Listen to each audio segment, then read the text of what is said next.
ઓમ શ્રી ગણેશાય નમઃ. જય શ્રી કૃષ્ણ મિત્રો. આજે આપણે શ્રી રામના મૃત્યુની વાર્તા સાંભળીશું. પૌરાણિક કથાઓની અનુસાર ત્રેતા યુગમાં તેમના બધા જ કાર્યો પૂરા કરી લીધા હતા શ્રીરામે, અને તેમની બધી લીલાઓ પણ પૂરી થઈ ગઈ હતી. જે કાર્ય માટે તેમણે જન્મ લીધો હતો તે કામ તેમના પૂરા થઈ ગયા હતા, અને ધરતી પર તેમની અવધિનો સમય પણ પૂરો થવા આવ્યો હતો.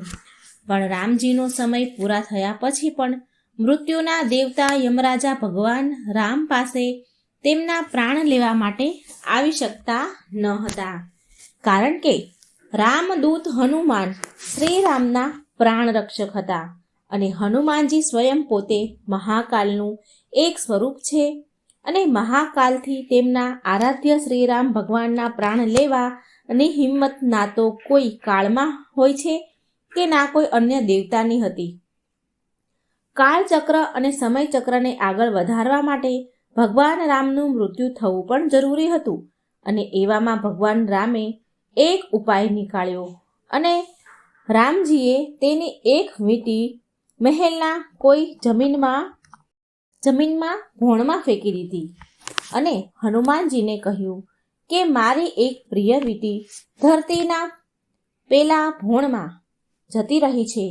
શું તમે પાતાળ લોકમાંથી મારી વીંટી શોધીને પાછી લઈ આવશો? હનુમાનજી બોલ્યા. શ્રીરામને કહે છે કે પ્રભુ, બસ આટલી નાની વાત છે? હા, હું હમણાં જ તમારી વીંટી શોધીને લઈ આવું છું. અને હનુમાનજી રામજીની વીંટી શોધવા માટે પાતાળ લોકમાં ચાલ્યા ગયા. હનુમાનજી વીંટીને જુએ છે અને તેને પકડવા જાય છે. વીંટી આગળ આગળ જાય છે, હનુમાનજી તેની પાછળ પાછળ પાતાળ લોકમાં ચાલ્યા જાય છે. વીંટી પાતાળ લોકમાં પડી ગઈ. હનુમાનજી પણ વીંટી પાછળ પાછળ પાતાળ લોકમાં પહોંચી જાય છે, અને ત્યાં તે નાગોના રાજા નાગરાજને મળે છે. પાતાળ લોકમાં નાગરાજનું રાજ છે, અને હનુમાનજી વીંટીની વાત નાગરાજાને કરે છે. એટલે નાગરાજ હનુમાનજીને એક મોટી વીંટીનો ઢગલો પડ્યો હોય છે ત્યાં લઈ જાય છે, અને કહે છે, અહીં બહુ બધી વીંટીના ઢગલા છે, તમે આમાંથી શ્રીરામની વીંટી કઈ છે તે શોધી લો. હનુમાનજી વિચાર કરે છે કે અહીં તો બહુ બધી વીંટીઓ છે, આટલા મોટા વીંટીના ઢગલામાંથી રામજીની વીંટી કઈ હશે? એમ કરીને વીંટી શોધવા લાગ્યા. શ્રીરામની યુક્તિ, એમનો ઉપાય કામ લાગી ગયો, અને હનુમાનજી પાતાળ લોકમાં વીંટી શોધવા લાગ્યા. આમ તેમને બહુ જ સમય લાગ્યો વીંટી શોધતા, અને આ તરફ હનુમાનજી અયોધ્યામાં નહોતા. હનુમાનજીને અયોધ્યામાં ન જોયા એટલે યમરાજે અયોધ્યામાં પ્રવેશ કર્યો, અને યમરાજાએ એક સંતનું રૂપ ધારણ કર્યું, અને રામજીના મહેલમાં પહોંચી ગયા, અને સાધુના વેશમાં ભગવાન રામને મળ્યા. અને તે સંત ભગવાન રામને કહે છે કે ભગવાન, તમારે મને વચન આપવું પડશે કે આપણા બંને વચ્ચેની વાત ગુપ્ત રાખવામાં આવે, અને જો કોઈ પણ આપણી વાત સાંભળશે તો તેનો તમારે મૃત્યુદંડ આપવો પડશે. ત્યારે શ્રીરામે તે સંતને વચન આપ્યું કે તમે નિશ્ચિત રહો, હું હમણાં જ મારા સિપાહીઓને આ દરબારમાંથી બધાને બહાર મોકલી દઉં છું. પછી રામજીએ લક્ષ્મણને બોલાવ્યા અને તેમને કહ્યું કે આ સંત મારી સાથે કોઈ ગંભીર ચર્ચા કરવા માંગે છે, માટે તું બધા સિપાહીઓને આ દરબારમાં જે બધા છે એ બધાને બહાર લઈ જાઓ, દરવાજાની બહાર ઊભા રહો, અને ધ્યાન રાખજો કે કોઈ અંદર ન આવે. જો કોઈ અંદર આવીને વાત સાંભળશે તો તેને મૃત્યુદંડ આપવામાં આવશે. તું કોઈ પણ સંજોગમાં અંદર નહીં આવીશ. શ્રીરામે લક્ષ્મણને કહ્યું, નહીં તો મૃત્યુદંડ મળશે. આમ લક્ષ્મણ ભગવાન શ્રીરામની આજ્ઞાનું પાલન કરે છે, અને દરબારમાંથી બધાને જ દરવાજાની બહાર દ્વારપાળ બનીને લક્ષ્મણ ભગવાન ઊભા રહી જાય છે, અને બીજા બધાને દ્વારપાળ દરવાજા આગળ ઊભા રાખે છે. પછી તે સંતે ભગવાન રામને કહ્યું, જે યમરાજા આવ્યા હતા સંતનું સ્વરૂપ લઈને પછી તે અસલ સ્વરૂપમાં આવી ગયા યમરાજા. અને યમરાજા શ્રીરામને કહે છે, હે પ્રભુ, હું તમારો સેવક છું અને તમે જ મને આ કર્મ આપ્યું છે. આ સંસારના સમસ્ત જીવજંતુઓને, પશુ પ્રાણીઓને પ્રાણ હરવા માટે મને તમે આ કર્મ આપ્યું છે. અને પશુ પક્ષીઓના, પ્રાણીઓના પ્રાણ હરવા એ મારો ધર્મ છે. હું ભગવાન શિવ અને બ્રહ્માજીના કહેવાથી અહીં આવ્યો છું કે જે તમે પૃથ્વીલોક પર તમારો જે જીવવાનો સમયગાળો હતો, જે સમય નક્કી કર્યો હતો, તે સમય હવે તમારો પૂરો થઈ ગયો છે. હવે તમારે તમારા સ્થાન પર પાછા આવી જવું જોઈએ.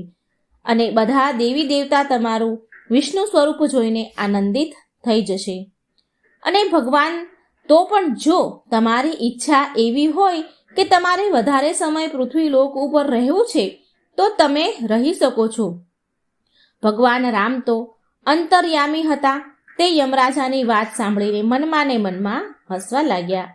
ભગવાન રામ અને યમરાજા વચ્ચે હજી વાતચીત ચાલી જ રહી હતી, ચર્ચા થઈ રહી હતી. ત્યાં એટલામાં ભગવાન રામના મહેલમાં દુર્વાસા ઋષિ આવી પહોંચ્યા. દુર્વાસા ઋષિ મહેલના દ્વાર પર ઊભા હતા. ત્યાં લક્ષ્મણજી પણ દ્વારપાળ બનીને ઊભા રહ્યા હતા. શ્રીરામ ભગવાને અંદર જવાની મનાઈ કરી હતી, માટે લક્ષ્મણજી દરવાજે ઊભા હતા.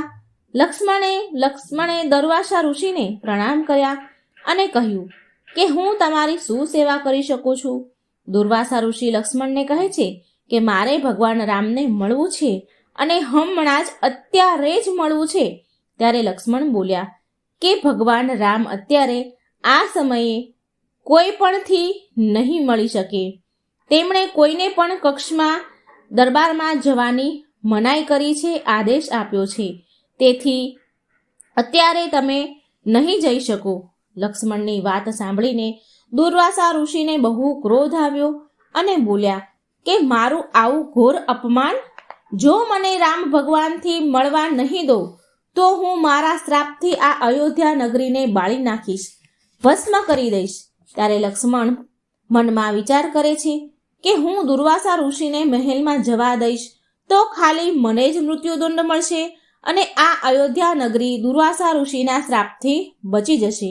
આમ વિચાર કરી લક્ષ્મણ દુર્વાસા ઋષિને કહે છે કે ઊભા રહો, હું હમણાં શ્રીરામને તમારા મળવાના સંદેશ ખબર આપું છું. આમ કહી ભગવાન રામના કક્ષમાં લક્ષ્મણ ગયા. લક્ષ્મણને સામે જોઈને ભગવાન રામ ચોંકી ગયા અને યમરાજા તરત જ અંતર્ધ્યાન થઈ ગયા અને રામજી અત્યંત દુઃખી થયા. એક રાજા હોવાના કારણે તેમને લક્ષ્મણને મૃત્યુદંડ આપવો પડશે. આમ વિચારીને શ્રીરામ ભગવાન બહુ દુઃખી થયા. શ્રીરામ તેના કુલગુરુને આ વિશે વાત કહે છે અને કુલગુરુએ રામજીને કહ્યું કે રામ, કોઈ આપણે વ્યક્તિનો ત્યાગ કરવો એ પણ એક મૃત્યુદંડ સમાન જ છે. માટે તમે લક્ષ્મણનો ત્યાગ કરી દો. અને લક્ષ્મણ ગુરુદેવ અને શ્રીરામ ભગવાન વચ્ચેની વાત સાંભળી ગયા અને શ્રીરામને કહે છે કે ભાઈ, તમે મારો ત્યાગ ન કરો. હું આ નહીં સહન કરી શકું. તમારા વચનનું પાલન કરતા હું પોતે જ મારા શરીરનો ત્યાગ કરી દઈશ, પણ તમે ત્યાગ કરશો મારો તો મારાથી સહન નહીં થાય. લક્ષ્મણે તેના ભાઈ શ્રીરામના વચનનું પાલન કરવા માટે અયોધ્યાના સરયુ નદીમાં સમાઈ ગયા અને શેષનાગનું રૂપ લઈ લીધું. અને પછી ભગવાન વિષ્ણુના નિવાસ સ્થાન ક્ષીરસાગરમાં જઈને ઉત્પન્ન થઈ ગયા. અને પછી ભગવાન રામ પણ લક્ષ્મણના વિયોગમાં હતા, એટલે તેમણે પણ સરયુ નદીમાં જઈને જળ સમાધિ લઈ લીધી અને તેના ધામમાં ચાલ્યા ગયા. અને પછી હનુમાનજી વીંટી લઈને પાછા અયોધ્યા પહોંચ્યા તો તેમણે ભગવાન રામને મહેલમાં ક્યાંય ન જોયા અને બહુ જ દુઃખી થયા. હનુમાનજી સમજી ગયા કે આ બધું ભગવાનનું જ કાર્ય હતું, આ બધી એમની જ લીલા હતી. હનુમાનજી શ્રીરામને હાથ જોડીને કહે છે કે ભગવાન, તમે મને જાણી જોઈને પાતાળ લોક મોકલી દીધો હતો, હું તમને રોકી ના શકું, એટલે પ્રભુ તમારી આજ્ઞાથી હવે ધરતી ઉપર જ રહીશ. અને જ્યાં પણ તમારા નામનું ભજન અને કીર્તન થતું હશે ત્યાં મારી કૃપા હંમેશા રહેશે. હનુમાનજીને ભગવાન રામ પાસેથી અમરતાનું વરદાન મળેલું હતું અને કહેવાય છે કે આજે પણ જ્યાં પણ ભગવાન રામના ભજન કીર્તન થાય છે ત્યાં હનુમાનજી જરૂર આવે છે અને તેના ભક્તોને આશીર્વાદ પણ જરૂર આપે છે. તો મિત્રો, આ હતું શ્રી રામ ભગવાનના મૃત્યુની કથા. જો સારી લાગી હોય મિત્રો તો લાઈક કરજો, શેર કરજો અને મારી ચેનલને સબસ્ક્રાઈબ જરૂર કરજો. કોમેન્ટ બોક્સમાં ભગવાનનું નામ જરૂર લખજો. જય શ્રી કૃષ્ણ. રાધે રાધે. Thank you.